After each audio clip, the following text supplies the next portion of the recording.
I am Rakesh Kumar Dubey. Today we are discussing about the topic and syllabus drama and art in education part 2. So this is the most important topic. You know, a lot of confusion in the mind of student. मैं जहाँ तक समझता हूँ कि बच्चों के दिमाग में बहुत ज़्यादा कन्फ्यूजन है, और वो कन्फ्यूजन ये है कि उनको बीएड करना है लेकिन पैसे दे करके करना है, न कि उनको ये पता है कि बीएड करना है तो उसमें कौन सी फाइल है, कौन सा प्रैक्टिकल है और कौन सा असाइनमेंट है, कौन सा सीसी है। ये सब जानकारियाँ भी आपको होना आवश्यक है, क्योंकि अगर आपने बीएड अच्छे से किया है तो आप अपने मित्र, सहपाठी, बहन, भाई सबको बता सकते हैं कि बीएड में ऐसे ऐसे चीज़ें होती हैं।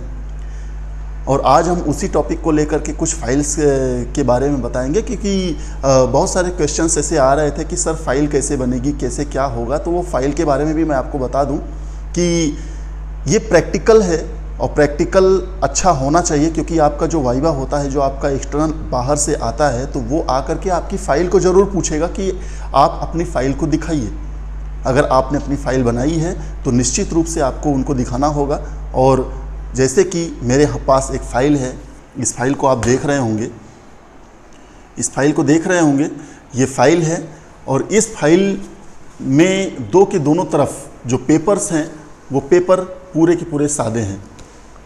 ये पेपर पूरे के पूरे सादे हैं, यानी कि इसमें कोई लाइनिंग नहीं है। ये आर्ट एंड क्राफ्ट और मेहंदी डिज़ाइन के लिए जो पेपर यूज किए जाते हैं वो पेपर हैं, और ये दोनों तरफ सादे हैं। और इसमें एक बटर पेपर लगा हुआ है, ये आप देख रहे होंगे, ये बटर पेपर है, ये बटर पेपर लगा हुआ है।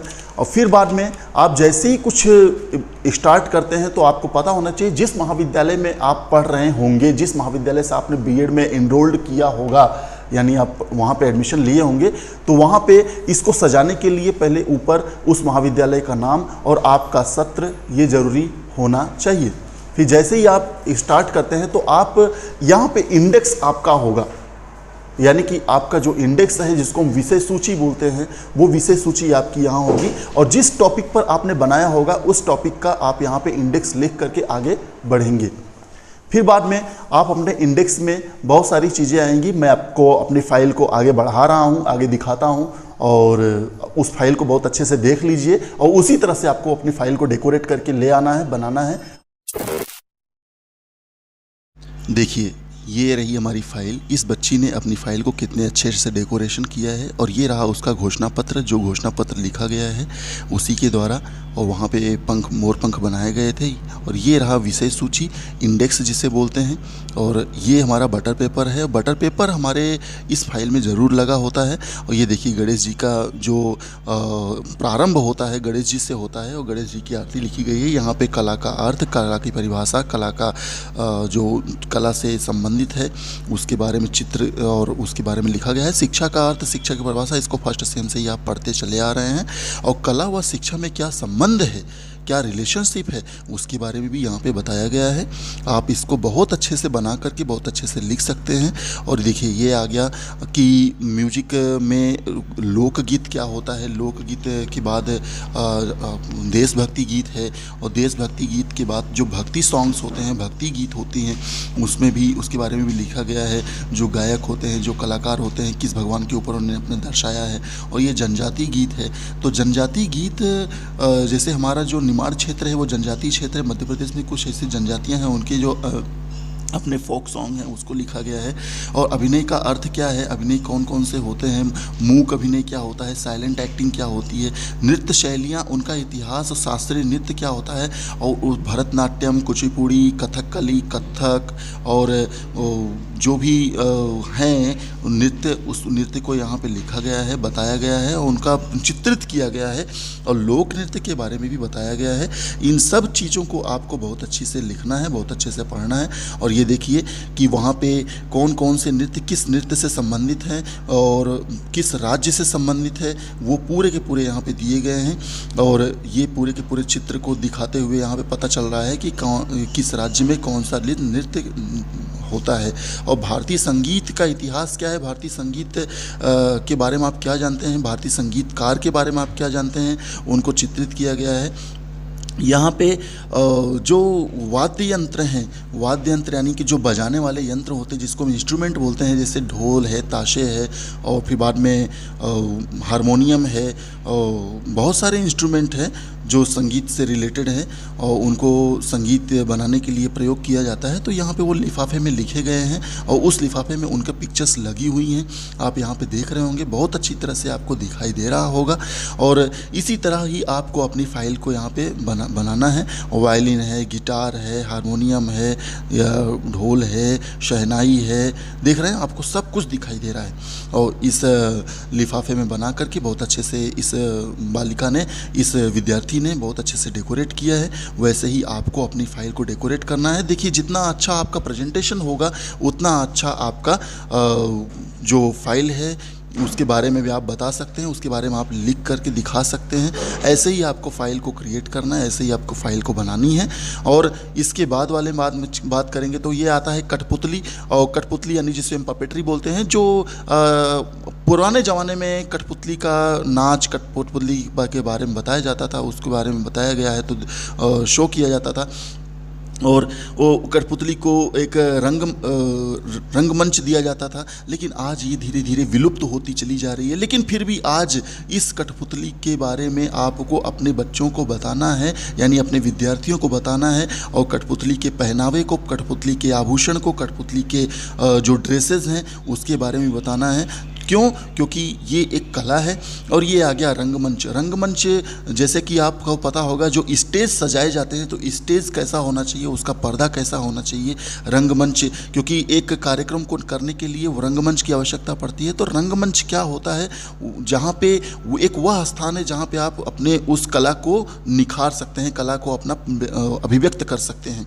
और ये देखिए दृश्य कला जो रेखा चित्र के माध्यम से आती है, इसमें आपको टॉम एंड जेरी मिलेंगे, डोरेमोन मिलेंगे, नोबिता मिलेगी और फिर बाद में ये मिकी माउस मिलेगा, छोटा भीम मिलेगा। बहुत सारे कैरेक्टर्स ऐसे आपको दिखाई देंगे, बहुत सारे ऐसे जो चलचित्र में आते हैं, जो दृश्य कला में आते हैं।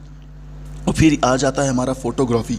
ये देखिए हमारा फ़ोटोग्राफी के अंतर्गत हम फिर अगर बात करें तो इसमें देखिए बहुत स्पष्ट रूप से दिखाई दे रहा है, क्योंकि आजकल जो सेल्फ़ी का कार्यक्रम चल रहा है, जो सेल्फ़ी का ज़माना चल रहा है, और हर व्यक्ति अपने उस याद को बना के रखना चाहता है, उस पल को, उस क्षण को बना के रखना चाहता है कि किस प्रकार से अपनी फ़ोटोग्राफी के माध्यम से अपने कला का प्रदर्शन कर सकता है।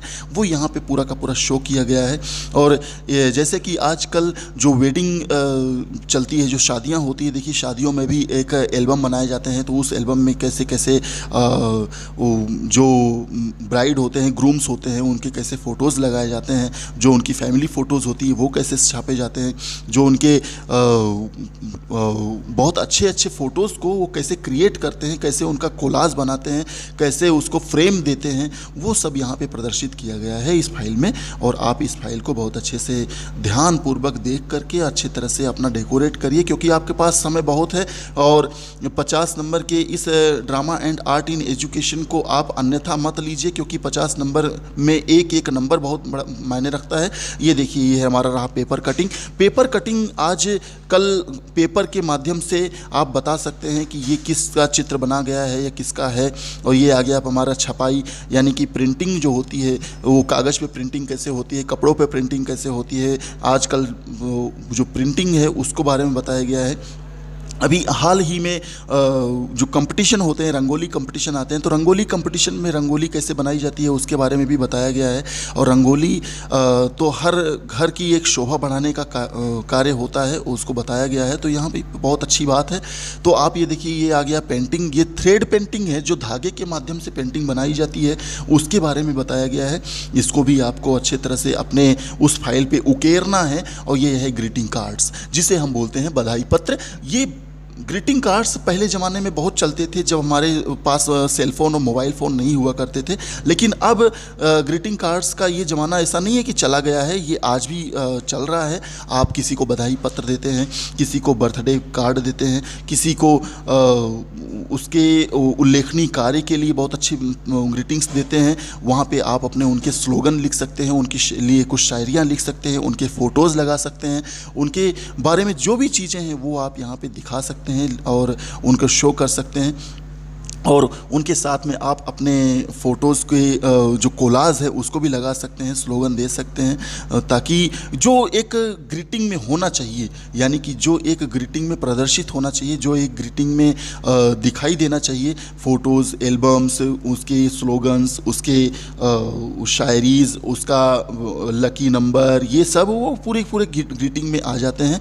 यानी इसको बधाई पत्र बोला जाता है और बधाई पत्र आपको बहुत अच्छे से बनाना है और जितने अच्छे से आप बनाएंगे उतना अच्छा आपको नंबर मिलेगा। और फिर बाद में इसके बाद आता है, ये देखिए बटर पेपर जैसे ही खोलते हैं तो भगवान श्री कृष्ण जी का चित्र आता है।